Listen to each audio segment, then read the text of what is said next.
Boxing UK at Manchester, getting ready for the Crolla farewell and the Katie Taylor World title fight, Dave. What's your thoughts going into the weekend?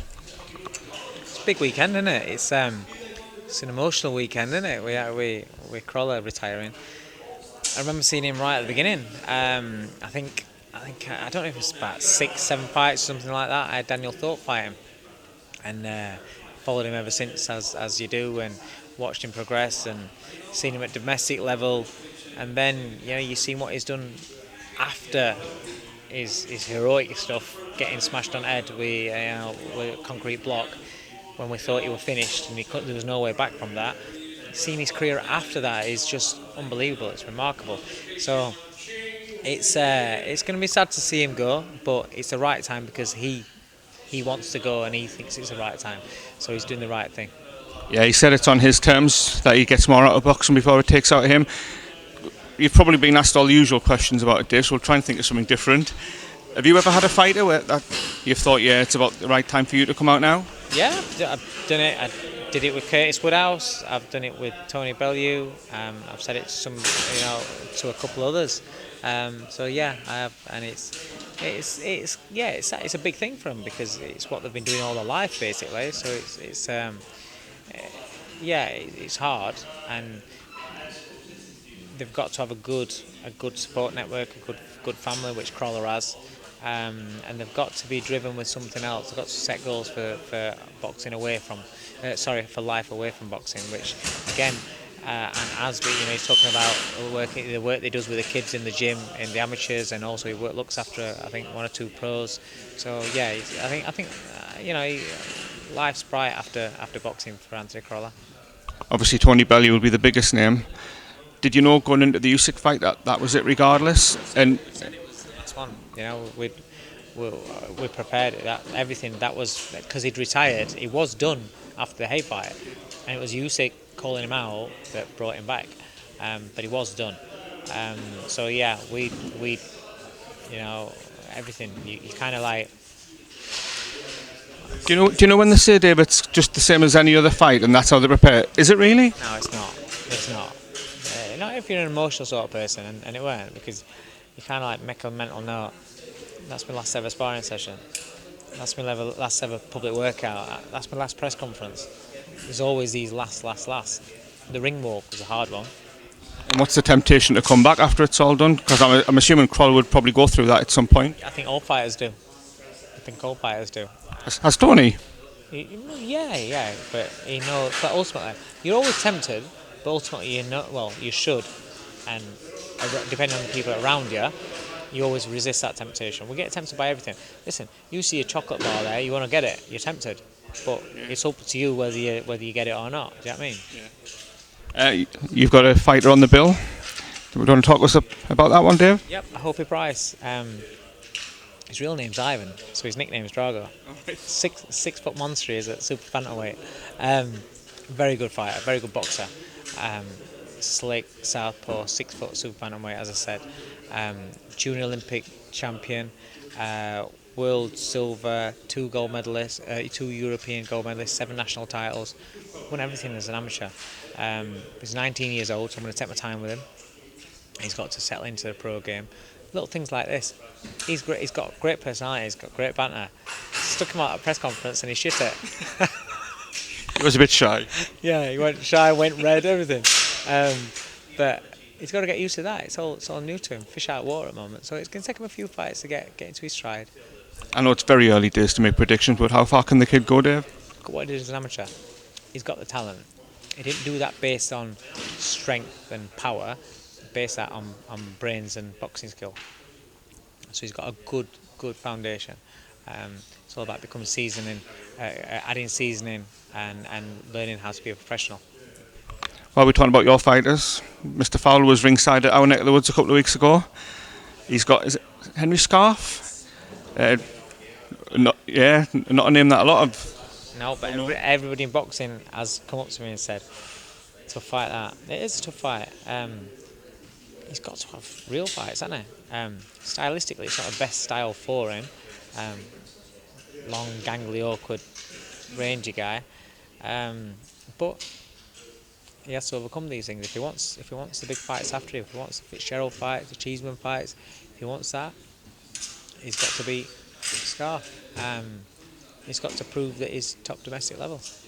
And he's been sparring Billy Joe Saunders, and was it Liam Williams? Experience. Listen, Liam Williams I think he's one of the most underrated and definitely one of the most improved fighters that there is in the country.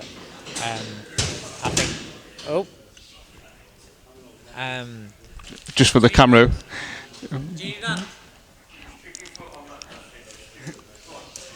Just for the camera, this stage has nearly collapsed there. Yeah. Sorry, Dave. Liam Williams and Billy Joe Saunders. Liam Williams and Billy Joe's great experience sparring for him. We get a lot of sparring with Liam.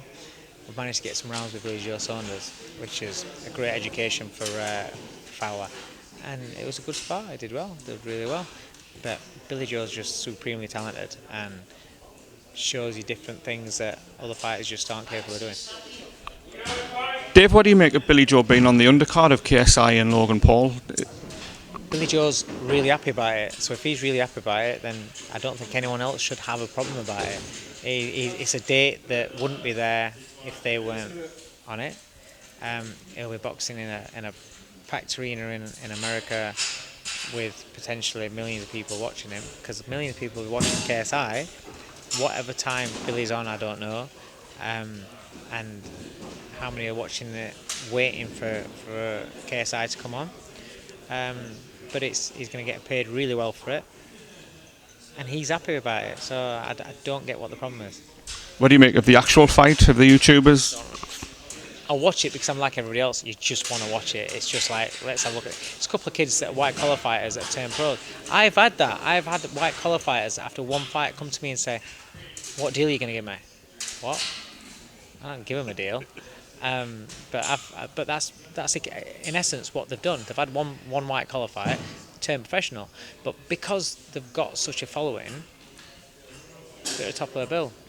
Because they've got such a following, it's pay-per-view. But if you don't want to watch the fight, you don't have to pay for it. But millions will pay for it and will watch it. There'll be shitloads watching it. You know. So in that regard, I understand why it is what it is, but I understand why people are slagging it off. Do you think it'll attract new fans to the sport? All you've got to do is attract, with the amount of people that are watching it. So let's say, I think I've seen something where a press conference were watched by 10 million people. 1% of that 10 million watch a press conference or watch that press conference or watching a fight with somebody else that's on the undercard again. That's 1% that didn't know about that fighter. Things have got to grow, and you can't ignore the changing face of boxing, of sport, of life. Mate, this YouTube shit, my kids are all over it. You know, it's like, so. I'm like, who's that? Oh, this YouTuber. Never heard of him. Generational then, isn't it? Look at them, and they've got millions of followers. They are the celebrities of that generation. Whereas we'll watch guys that are on TV, EastEnders, Corrie, whatever, sports or whatever you're into, your mainstream TV channels, you see them and you go, oh, that's so-and-so, so-and-so. If you don't watch something, you don't something. I remember the first time, I'm really good mates with Jake Wood, but the first time I met him, I didn't know who he was. I was sat on a row full of EastEnders people. I don't watch EastEnders. I had all EastEnders actors all sat next to me. I didn't know who they were. I think it was AJ's debut. And I don't know who they are. Yeah. But then people tell you who they are, and it's like, oh, right, okay, all right. But if you don't watch something, you don't know. So if certain Everton players walk down the street, or certain Liverpool players that walk down the street that aren't main players, top players, I won't recognise them.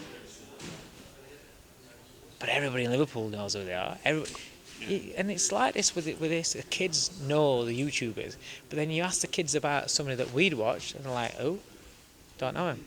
It's like, what? This TV show gets 6 million ratings every time it's on. You never heard of him. oh, this YouTuber's got 10 million just watching that. It's like, oh, okay, Different world, Dave, isn't it? different world, and you've got to accept that, and that's how things are.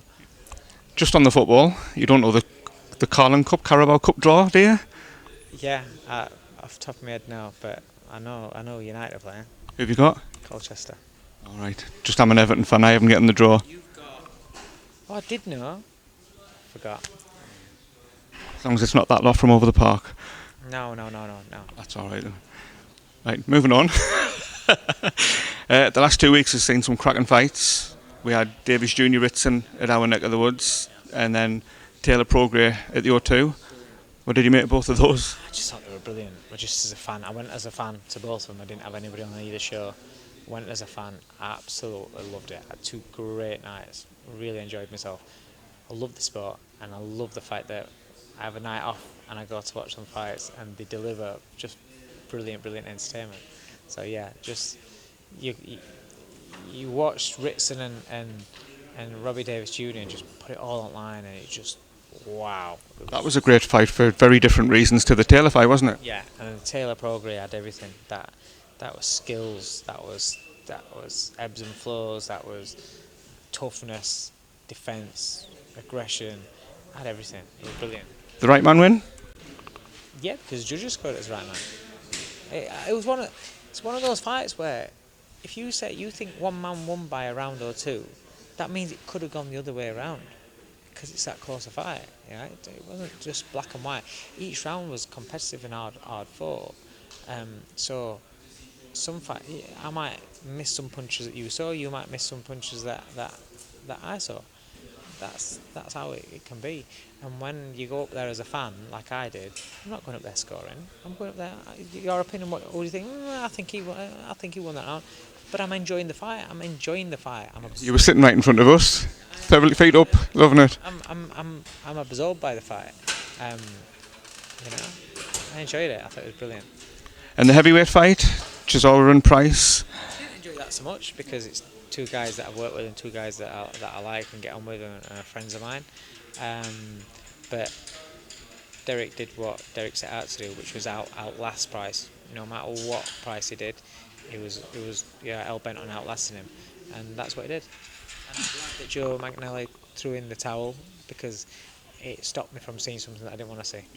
That was what I always worried about, is one of them getting splashed, and we didn't get to see that, so I'm glad. If you were advising both men, Dave, where would you think Derek goes next? Do you think he has to fight one of the top guys? Yeah, he deserves a big fight. I can't waste time fighting nondescript fights. He deserves a big fight. And David Price? Whatever he chooses to do. It's not my business to tell him to retire. No, it's not. I was once his coach, and then I can voice an opinion on that to him privately. But I'm just a fan and just on the outside looking in. It's not my business to tell him what to do. I know what I'd like him to do, but he'll make his own mind up. 2 more, Dave. Thanks for your time. Will you be watching Tyson Fury in the WWE tonight? No, because I don't watch. Or the kids? I don't watch wrestling. My kids don't watch wrestling, but I think it's brilliant what he's doing. I watch the little snippets on my Twitter feed and stuff like that come up. I will watch them, but I don't watch wrestling. Listen, it's not for me, but I love the hype, the drama, and everything that he brings to it. I think he suits it. I think his character is WWE, and I think it's brilliant. But I'm a big fan of The Rock, but I don't watch his wrestling. I like the bits and bats, the snips that you see. I think they're cool, great stuff. But I won't sit there and watch wrestling. It's not for me. But I get it. I get the entertainment side of things. Last one, just in case we don't catch you beforehand. AJ Ruiz, how do you think it's going to go? I think AJ is going to beat him. I think he's made a few changes, and I think his mindset will be on it. I think he knows what he's got in front of him. I think it's a dangerous fight still. I think Ruiz could absolutely smash him to bits again on mid-range and up close. But I've got a feeling that AJ is going to pull it out of the bag. I think he's going to go out there and he's going to do a job. The first fight, Dave, did you buy into any of the conspiracy at all, or do you just think it was just a rotten night at the office? I just don't think there was. I don't care what anyone says tonight. I don't think that was the same AJ walking out as what I've seen walk out in other fights. It's my opinion. It's just like my opinion doesn't matter when I'm scoring a fight, relay, it doesn't matter. It shouldn't influence you in your opinion. But my opinion is, it wasn't the same guy coming out. But ultimately, once the bell went, he made the wrong decisions, and that's what cost him the fight.